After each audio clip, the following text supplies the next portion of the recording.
to the show with your friend and mine. So tell me, Dr. Squee, who's it gonna be this time? We like to hear you talk, but we love to hear you listen. And if you are not subscribed, you won't know what you're missing. So welcome to the Dr. Squee Show. Welcome to the Dr. Squee Show. Welcome to the Dr. Squee Show. Headphones up. Here we go.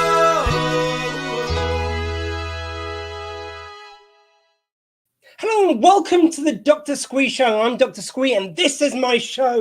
I am both tired and wired tonight, so there might be some very interesting energy in this particular interview. But we'll never mind that now. I'm going to be welcoming a new friend I made at the sci-fi weekend, at which I went to nearly 2 weeks ago. I was doing some interviews as well as chatting to folks as I went through, and a lot of them have very kindly agreed to join me on the show. And tonight's guest is no exception.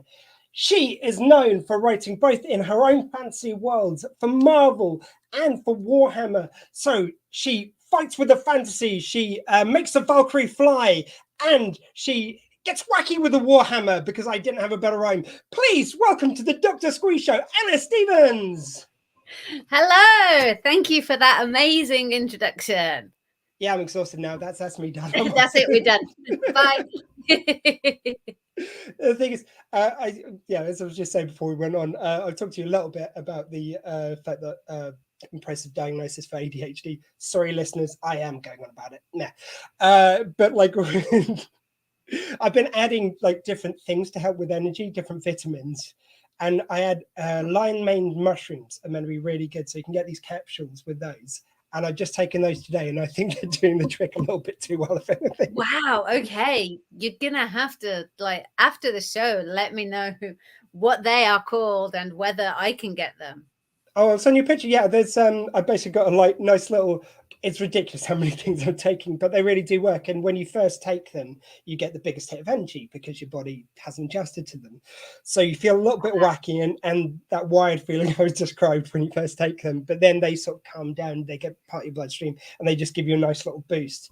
But yeah, I take fistfuls of tablets now. Like, you know, it's that kind of cliche. I'm in mid-40s, a bit cliche that I'm taking all these tablets, but they're vitamins. It's by choice kind of thing. It's not quite all of them are because I'm just old yet.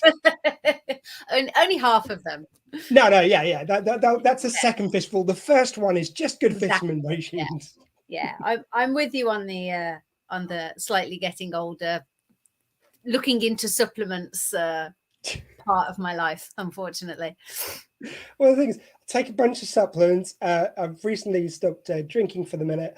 I'm a vegan. Basically, anything which is giving any semblance of joy, I've just cut right out. I've made sure nothing is in danger of doing that for me. Like, the vitamins is the best high I get now. At least you still got this podcast. I do. Yeah, that's something that gives me joy. There you go. It's like it sounds so hippie to say, but it's like getting the joy from the internal, not the external. Exactly. Yeah.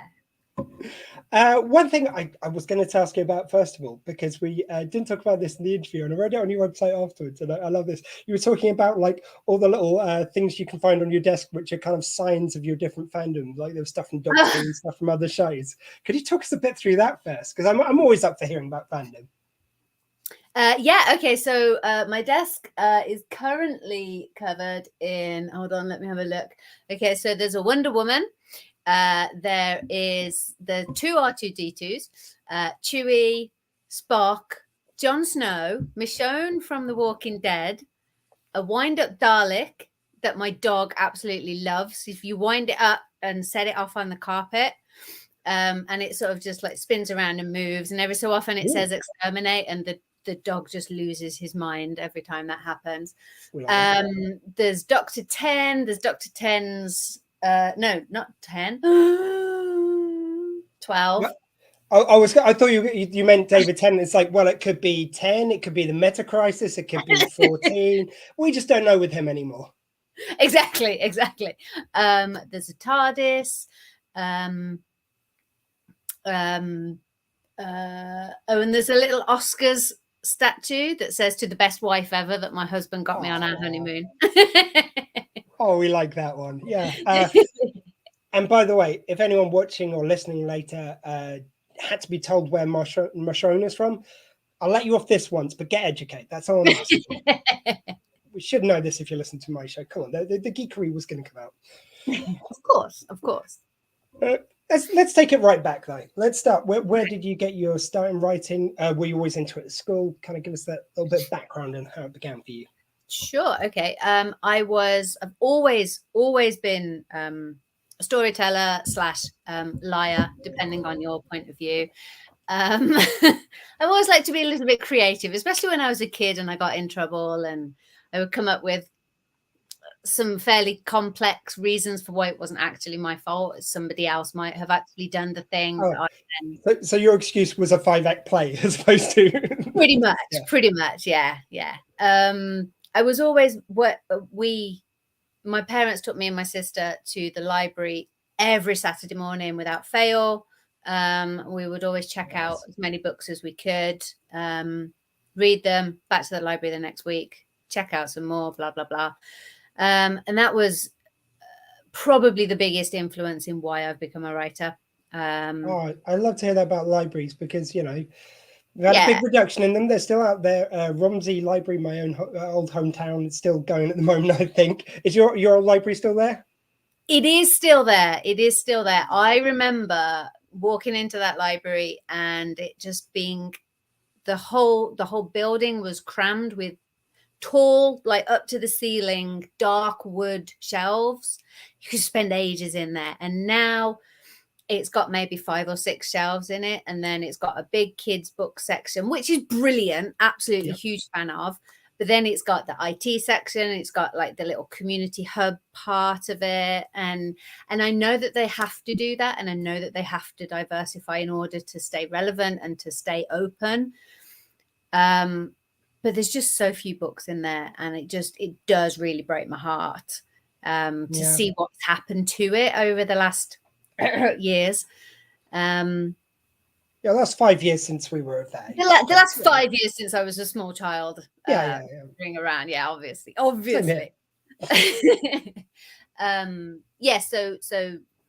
the library was a huge influence on why I became a writer. And the dog's here. And we like doggos. I'm not sure if he's going to come up. He's just eating his dinner, so he'll probably come and burp in my face or something. It's what you do.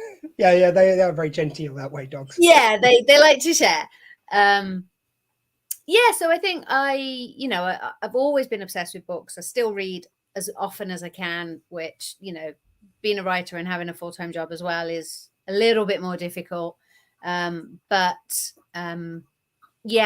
sort of moved into ebooks and audiobooks as well when I can, just to, you know, it's like, well, okay, I'm scrubbing the kitchen, I'll listen to an audiobook, you know. It's like anything to still consume the books. Oh, huge shout out for audiobooks. I mean, as someone who grew up with dyslexia, by the way, I'm not collecting a set if anyone thinks so out there. It's like not like ADHD, dyslexia. I'm trying to get this one. But anyway, I did grow up with dyslexia. So audiobooks were just a huge kind of like sanctuary for me because you could, like, you know, once you get to understand it when you're older, it's fine. But when you're younger, you can be made to feel quite stupid by not being able to read. So being able to still consume those stories was just so valuable for me. Yeah, I think they really have been a game changer since they became popular for people who, you know, for whatever reason, whether it's dyslexia or whether it's just, they just maybe they missed some schooling or English isn't their first language. But, you know, audiobooks are just... they're huge and deservedly so. And, you know, huge shout out to the audio narrators who've narrated my books, because they've both trilogies. They've done such amazing jobs. And, you know, they're like proper well-known actors, which I still can't get over the fact that... tell us, come on, you can't tease us like that. Who read them? Okay, so the Gobline trilogy was narrated by Maggie Ollerenshaw. Are you sure I'm still here? It's just my camera's playing up a little bit. Yeah, your camera's gone.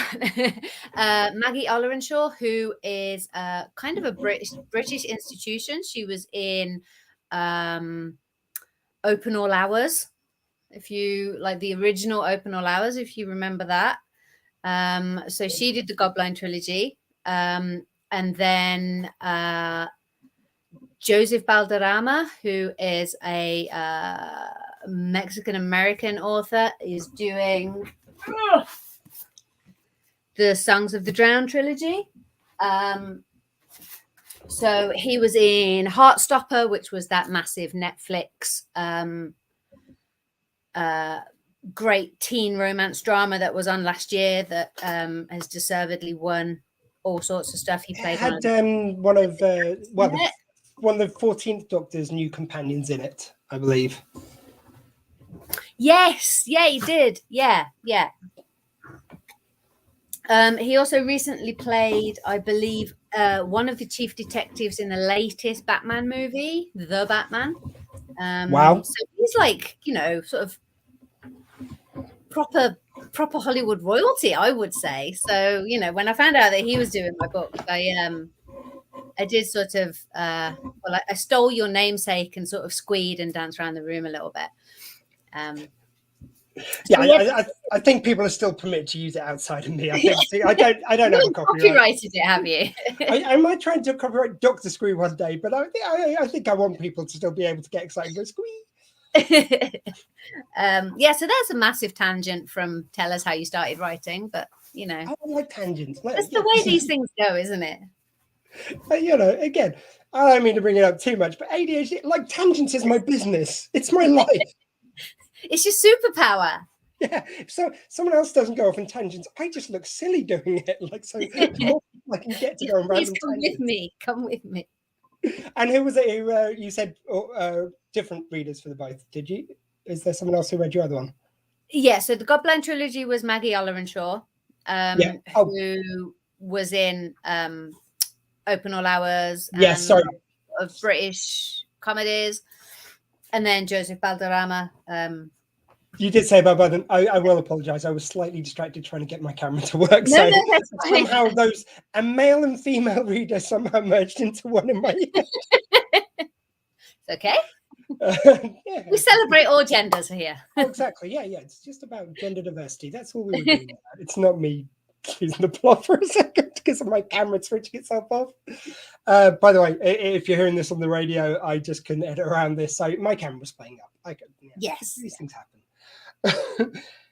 Of course, we have to get on to your work. Well, let's go for a Warhammer first. So the one thing people were doing over the sci-fi weekend, people going like, "You've got to go up and see the Purple Book." It was like this fable thing, and I saw it, and it was a very, very pretty book. It has to be said. Is. We have to describe this a bit for because this will go on radio later. But of course. Purple edges to the pages.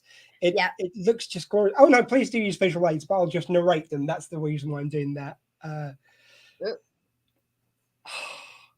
Gothgale Hollow. So what's Gothgale, is it pronounced? Yeah. Brilliant. Yeah. And how did that collaboration come about? And what's it like kind of stepping into an existing IP as opposed to your own work? Okay. So I think Bloodchild, the third and final book in the Goblin trilogy, had just come out or was just about to due to come out in 2019. And one of the editors at Black Library got in touch with me. And because that first trilogy is classed as grimdark, and obviously grimdark is derived from Warhammer 40k in the grimdark future of the 41st millennium, blah, blah, blah. So he got in touch with me and said, we're looking for some more authors to join our ranks, either in writing 40k or writing Age of Sigmar, which is their sort of fantasy version of the is it the 9 Realms? No, that's Marvel. It's so easy to get all these fandoms confused. Like I've got so many in my head. the other ones, the Warhammer ones. And so he said, would you be interested in doing some short stories for us? So I said, yeah, sure. What's involved kind of thing. And he sent me 2 PDFs through. Each PDF was something like 200 megabytes. Now, considering that PDFs are compressed, you can imagine how much text and images was in there. And he just said, just have a skim, just have a look through and decide what you want to write about and send me a pitch. And I was like, there's like 11 billion pages of pictures and lore and history and allegiances. And oh my word. And did you know any of this going into it? I knew very little about the Warhammer universe. I will admit I have never played it. I'd never read any of it before. So I sort of quickly decided that for my own sanity, I was going to have to either choose 40k or Age of Sigmar. So I chose Age of Sigmar because that's more their fantasy version. And obviously I write epic fantasy. So it made sense to me to choose that one first. And that sort of obviously meant that I could immediately put aside one enormous PDF and just focus on the other.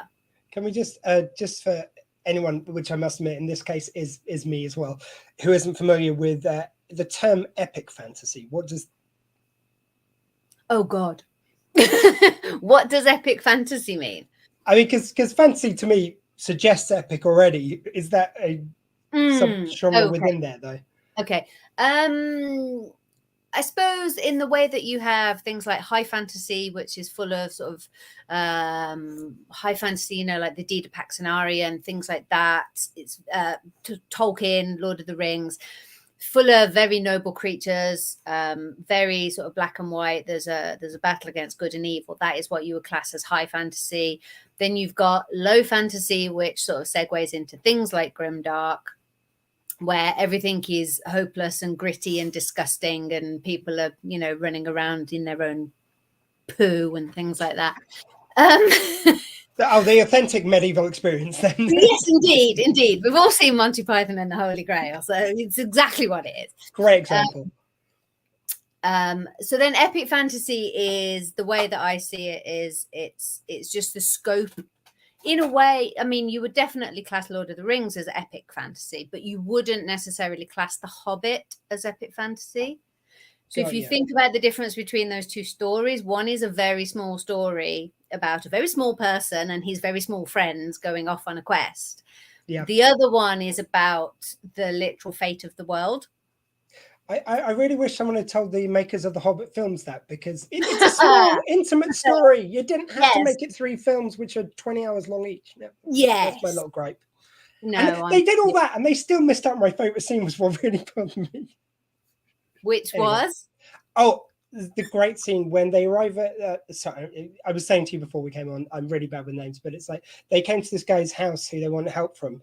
And Gandalf knows that if they all just walk in, he'll just send them away. So instead, he goes in and starts telling this tale, because this guy's into stories, not people. So he starts telling this tale of his journey there. And he goes, oh, and you did this all alone? Well, yeah, me and Bilbo here. And he goes, Bilbo, there's 2 of you. Well, 3 of us, yes. And then someone else, and he keeps on adding someone to each line of the story, adds someone else. And before this guy knows it, his house is full of people, and he's just accepted it because he kind of takes it. It's just such a beautiful, characterful moment. Nowhere in the film. And also, I mean, even they could have played that for laughs. Yeah. They could absolutely have done that as a comedic, it's so like funny in the story. Someone else. Yeah, it's that flim-flam. It's showing that Gandalf, beyond the magic, is a very clever person and a very empathetic person. He knows what drives that person. That person is driven by stories, not by people. He's a misanthrope, but he likes a good story. So it's his way of getting in. So yeah, it's got comedy. It's got a lot of heart to it. Yeah. I think it adds pathos to the story. Gone. 3 films, 4 hours each. Couldn't fit that in though. I'm not bitter at all. But they could bring Legolas back. Yeah, exactly. Yeah. We got time for that, but not Squee's favorite bit. I mean, I don't think they should have done it for me personally, but I'm sure there's other people who like that scene as well. Yeah, exactly. Definitely. Anyway, so yes, so that gives us an idea of what the different fantasies are. So sort of smaller, so fantasy and then epic fantasy. So in particular for me, with my second trilogy, the Songs of the Drowned trilogy, it is about an empire. It's about expansionism, colonialism, all of that, you know, evil, horrible, world-changing stuff. And it's about how, you know, an entire civilization is being changed through force and trauma. So it's not just a small story about a small group of friends going off on an adventure. So And that so, is where I would make the distinction between fantasy and epic fantasy. so when you were going into the Warhammer world, you found the kind of corner of that world which fitted that. So it's kind of a natural fit. Yeah.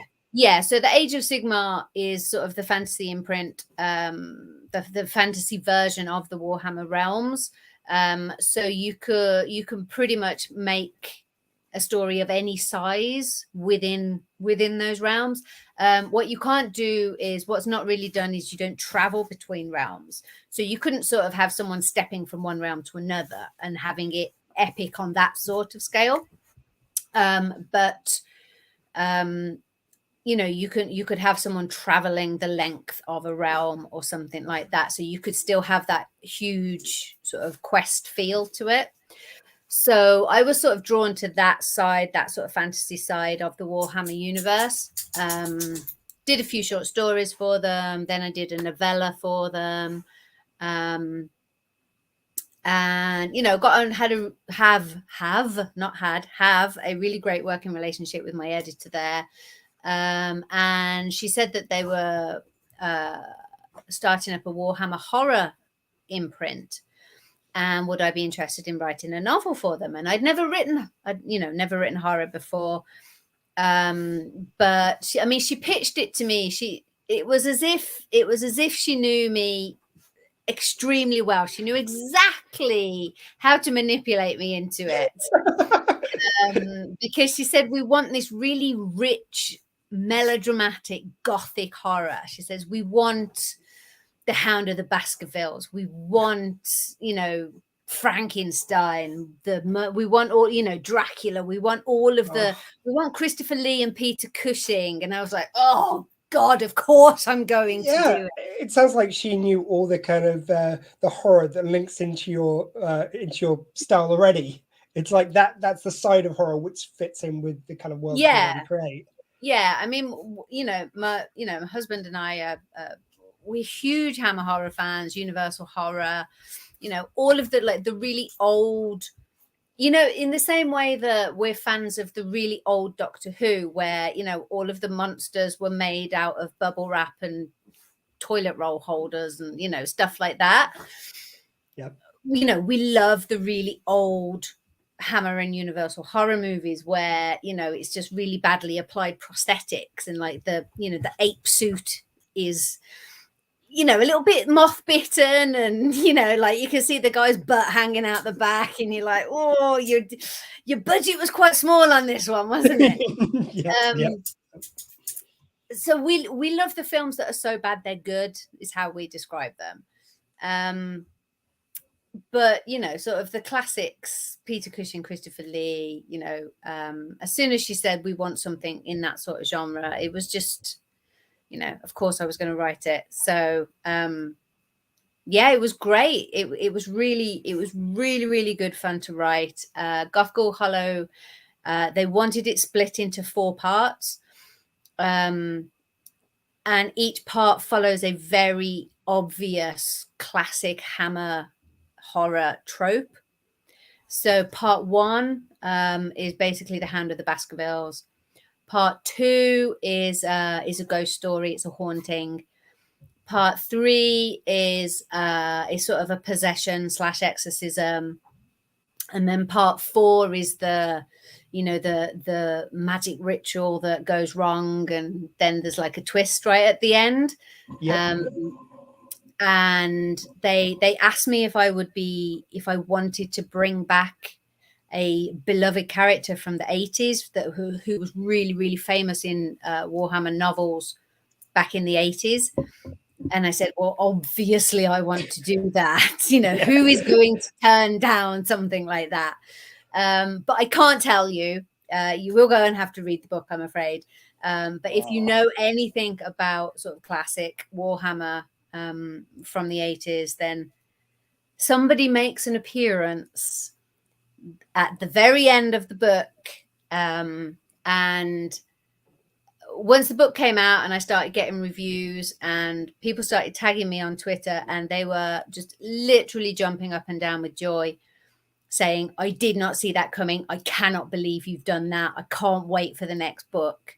And it was such a joyful thing to be part of. You know, it was absolutely amazing to be able to do that for people who might have been fans for 40 years, you know. So yeah, that was really cool.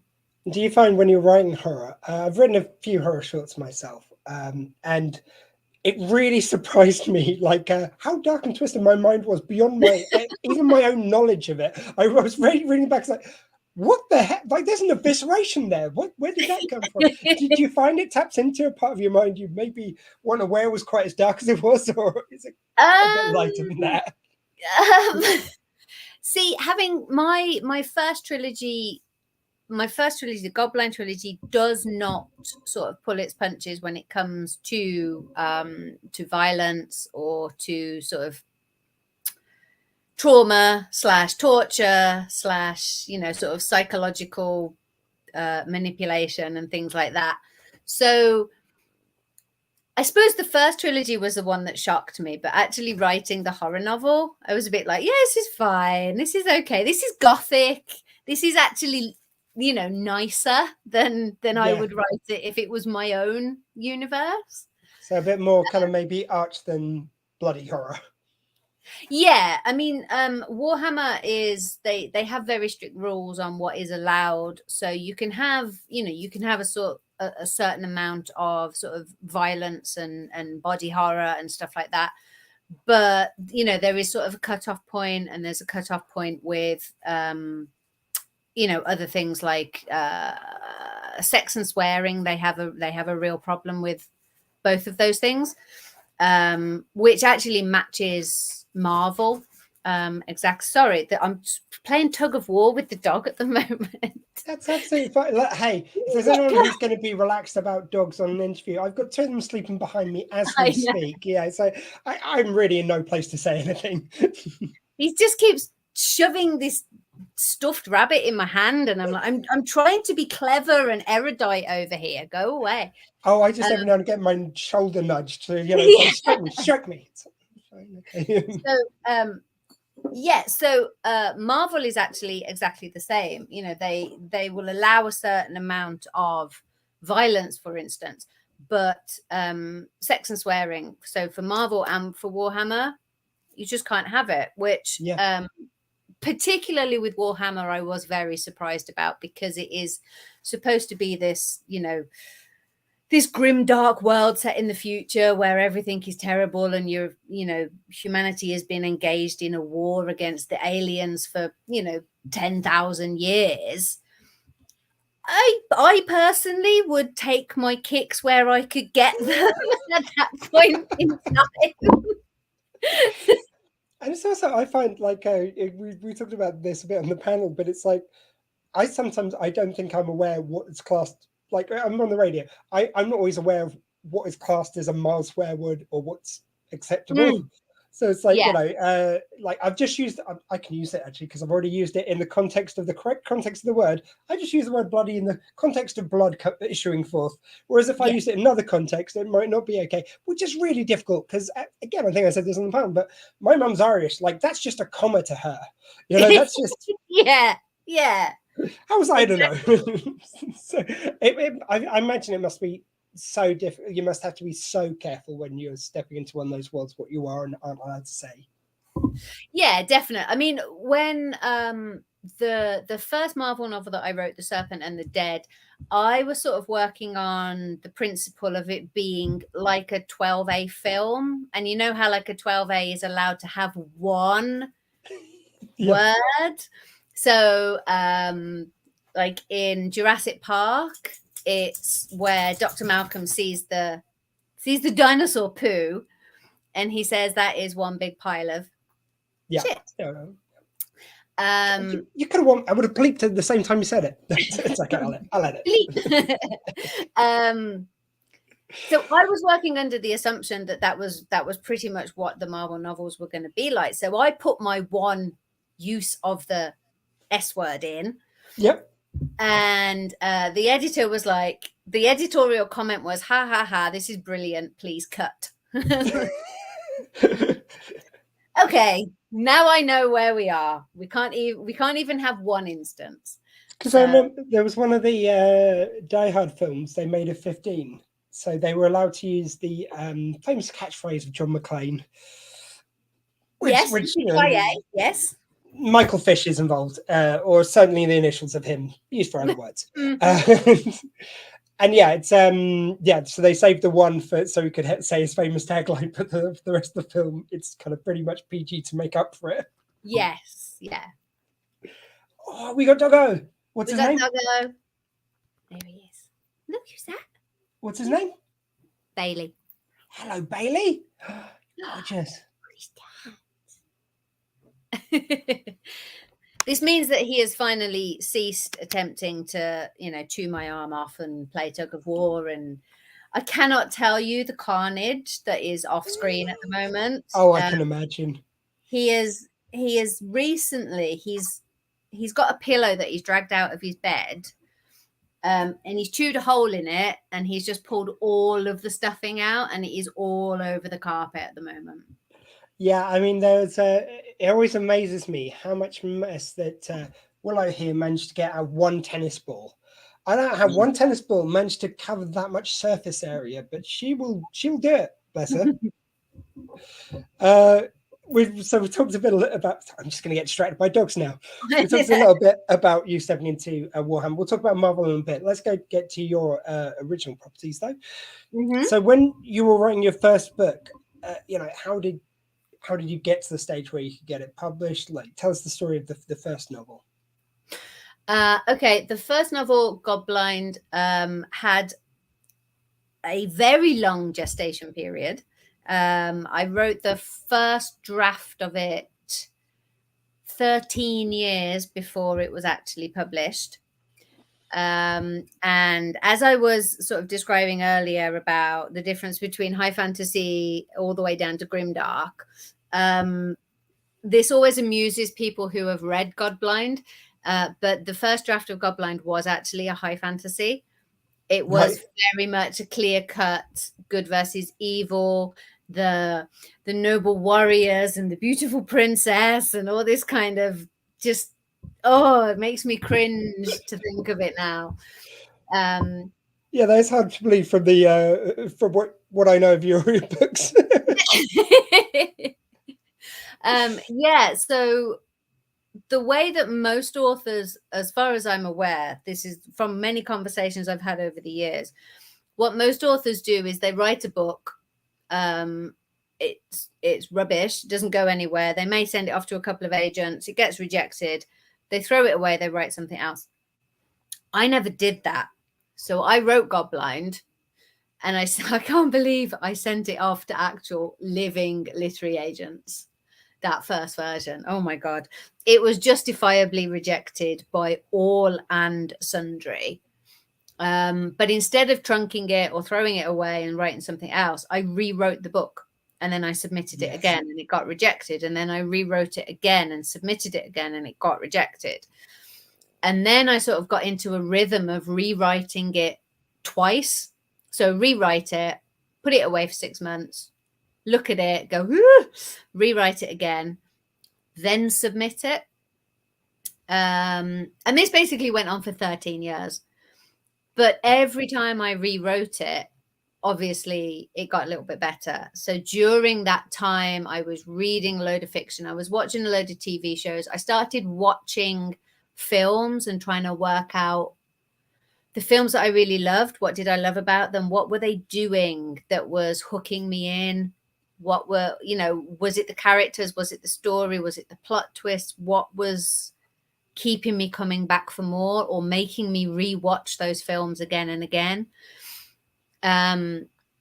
So obviously I was getting better at my craft, and then I go and rewrite the book. And it was never still quite getting there. And then the last couple of years before I got my agent, I started getting, instead of getting form rejections from agents. I started getting, we really like this, but rejections. And you've never been so excited to be rejected in your life as when you get one of those rejections, because you've made progress. So you're getting there. And then I had one.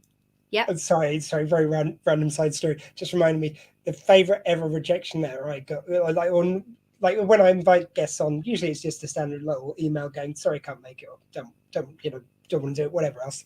I got one from Bernard Cribbins, which was a handwritten note. I've still got it. It's one of my most prized possessions. It's like, because it was just so nice. Oh, sorry, Squee, I'm a little busy right now, and I don't really know how Skype works. But good luck, Slugger. It was just the nicest thing. I couldn't tell you where it is. It's somewhere in a box somewhere. But yeah, that is so sweet. What a national treasure he was. Oh, completely. Yeah, the big salute to Bernard. Sorry, pardon me, just getting me right. No, that is definitely worth tangenting about. Yeah. Yeah. So, and then I had one that was, we really liked it, but we felt this was a bit weak. If you go away and work on that and resubmit, we'll have another look at it. And that one ended up also being ultimately a rejection. But then by this point, I was following every agent I could possibly find on Twitter who represented fantasy. And the agent that I am with now, Harry Illingworth, I remember it was in something like the November, and he put up a tweet about, what he would like for, like, as a Christmas present, but like as a manuscript submission Christmas present sort of thing. And he listed all this stuff. And I was like, I'm not 100% outside that range. There's some overlap. So I replied to his tweet and just said, I'm not quite there, but I think I might be similar enough. And he said, yeah, sure, send it through. So I sent Godblind. Well, I sent the covering letter, the synopsis, the first 3 chapters off to him. And then within a few days, he'd emailed back and said he wanted the full manuscript. And then a week after that, he phoned me up and said, I loved it, and I'd love to represent you. And that was it. I went down to London and I met him for lunch, and he had notes on my book about stuff that he loved, stuff that he thought needed to be worked on. And I thought, you know what, even if I don't end up signing with him, I've got all this, I've got this experience, and I've also got his expertise and his ideas about how to make the book better. But also there was no way I wasn't going to sign with him once we sort of sat and had a chat and had some lunch together, for an hour. I was like, yeah, this is going to work. Definitely. And, he's been my agent ever since, and I owe him a huge debt of gratitude. That's very exciting. Yeah. I always find it fascinating as well that, you've written, you're on your second trilogy now. What's it like kind of dipping back into that world? Was it always the intent to write these kind of bigger form stories, or was it, I've got this book, now I know where we could sort of pick that story up? Which way around did it go for you?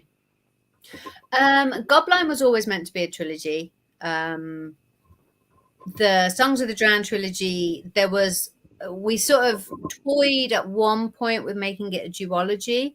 I think duologies seem to be quite popular at the moment. But in the end, I said, no, this one needs to be a trilogy. And I'm really glad it did, because they are sort of half as long again as any one of the Godblind trilogy. So if I'd had to condense it all into 2 books, I think each book would have been about 1,000 pages long, and nobody is going to buy that. So they're just 3 very fat books instead. Nice. I love it. And is there ever like any anxiety around that? Because I'd be really anxious that you not only got to get them to buy the first book, you've got to get them to buy the second, the third, and following that journey. Hopefully people are always kind of on ramping to the first as well. I think it's a very brave thing to do. I don't know if there's a question in there, but I think you're very brave for doing it. I mean, I was incredibly naive when I came into the publishing industry. Publishing is quite a closed book to a lot of outsiders. It's not really a closed book. That was not. I wasn't even going to pick up on it, but I liked it. I appreciate it. It was not intentional. It was good. It was good. I've derailed my train of thought now. It wasn't intentional. No, I've said that 7 times. Going into publishing can be a closed book. Yes.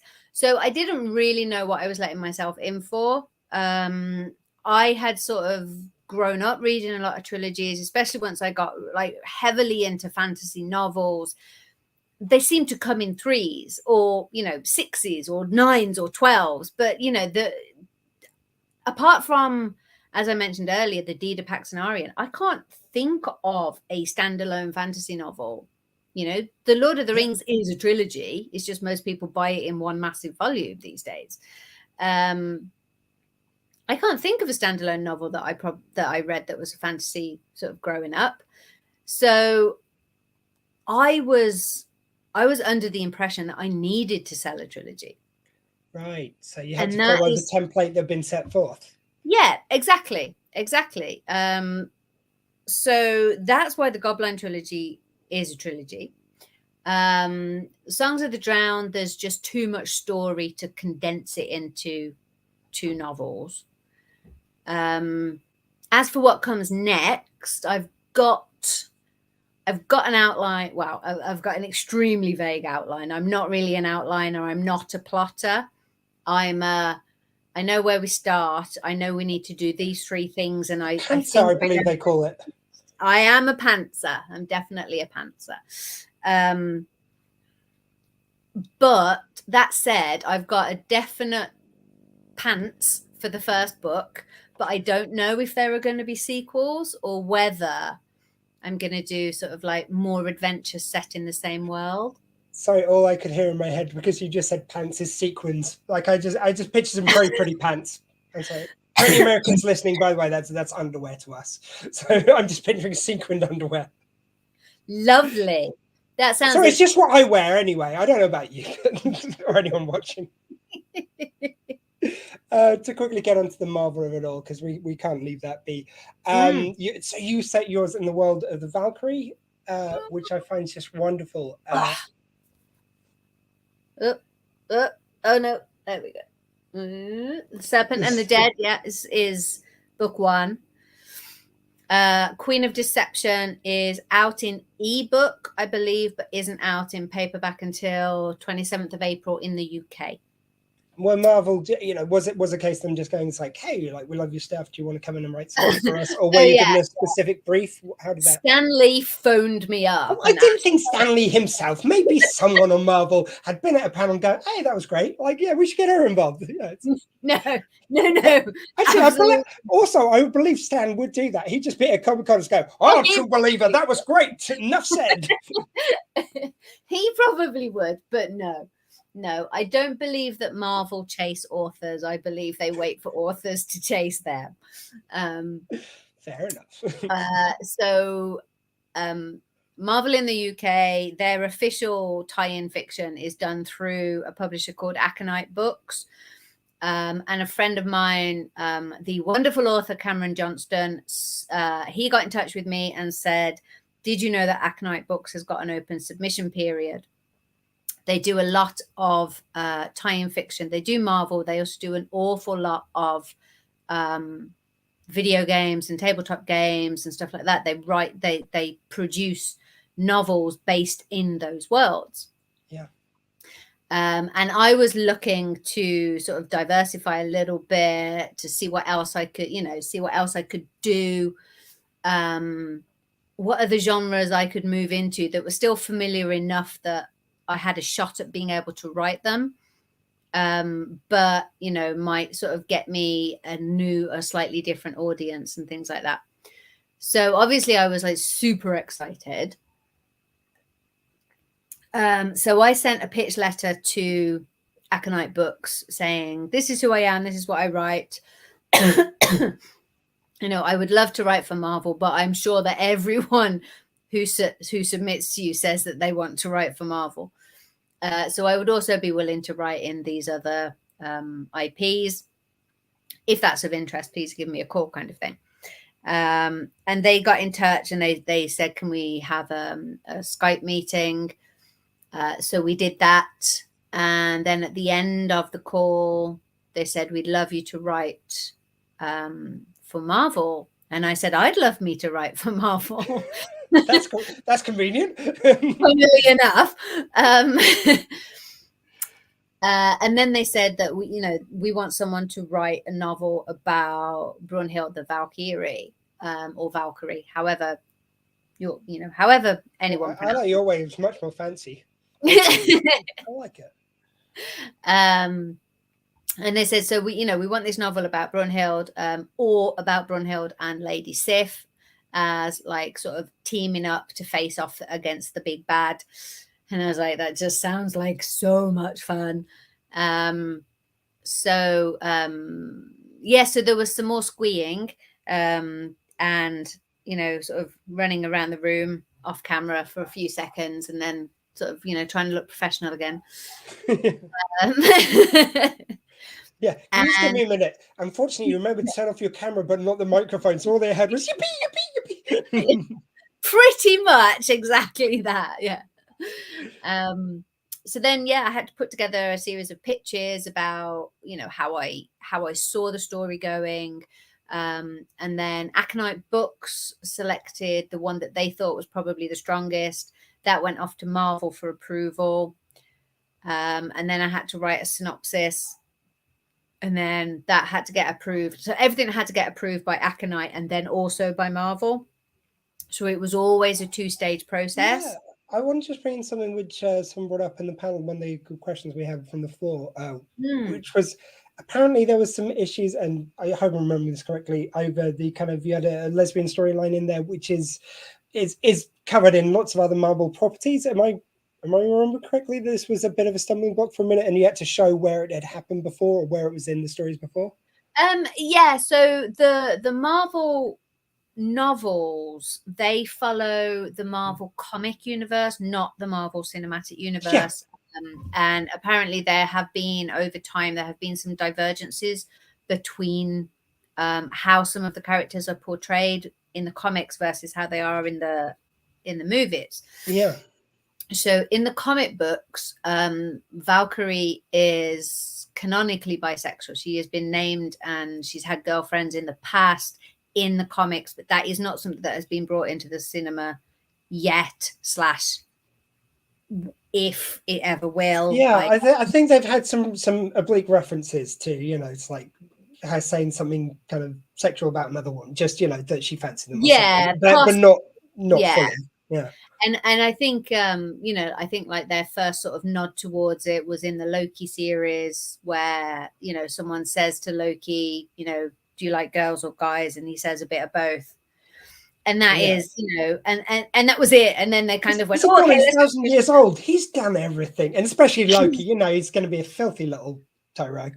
Yeah. And also, Loki is canonically gender fluid and a shapeshifter, and has literally changed gender and cross-dressed and done all sorts. So but yeah, he managed to get one single throwaway line in his series. But anyway, sorry, the Marvel drone is up there probably waiting to. Yeah, sorry, I've now said it at both of our houses through that question. Probably, but... We're in trouble now. We're just going to kill Dr. Squee for bringing it up in the first place. So basically, in the comics, which is what the novels follow, Brunhild is bisexual. So I said I would really like to address that in my novel. Is that acceptable? Because I'm working with Marvel, and I don't really, basically what Marvel says is what Marvel gets. So I could ask the question, but I couldn't say, this is how I'm going to do it. All I could say is, can I do it? And then sort of take it from there. And their response was, yes, you can absolutely reference it. How do you want to do that? To which I put my head in my hands for a few minutes in sheer disbelief, and then emailed back and said, well, I'd quite like to give her a girlfriend, actually. And their response was, we never thought of that. So how would you like to bring go. up that she's bisexual, Yeah. not including a man? Well, let me think for a second. What could she have that would show this? What could we possibly do? Yeah. So, but you know what? I'm absolutely thrilled that they agreed and that I got to do it, and I got to, you know, I got to create a canon girlfriend for Brunhild the Valkyrie. And she's there in this book. And then in Queen of Deception, which comes out 27th of April, we don't mention the girlfriend, but Brunhild does do a little bit of intense flirting with another woman. And I'm like, I'm just doing it now. I'm just sticking it in there. And they're just going to have to deal with it. Oh, and in the third book, you get to go back and like have her answer to the girlfriend. Then you really get. Yeah, it's going to be like a massive fight. Oh, I absolutely love it.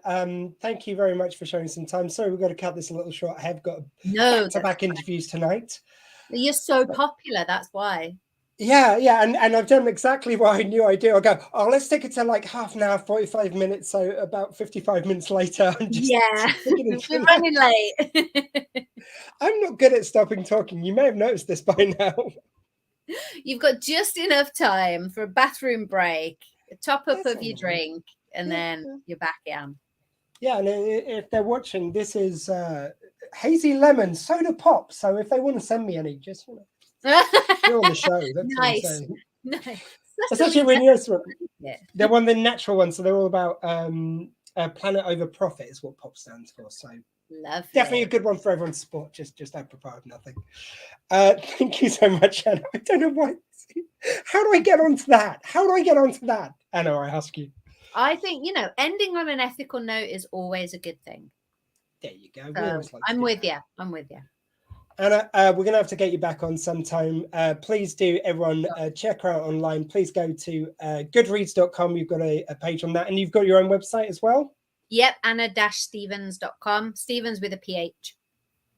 Excellent. And don't accidentally type in Stevenson, because I think I got up some sort of model or something very different anyway. Oh, goodness, no. No. That wouldn't be No, I wasn't saying that. Oh, God, now I look like an idiot. And on that bombshell, thank you very much, Anna. Sorry, very quickly before we do go. What song can I play for you when this goes on the radio? So you can theme around something we talked about. It could be just a song that you've heard a lot recently or that you like. And I do always answer this question by waffling because I forget to give people any advance notice. Oh, God. Okay. The Dirty Truth by Joanne Shaw Taylor. Perfect. If you're listening to the radio, I'm going to hear that now. If you're not, that meant nothing to you that I just stopped there. But thank you very much, Anna. I'm Dr. Squee. That was my show. And in a world where you can be truly anything, please be kind. Beautiful.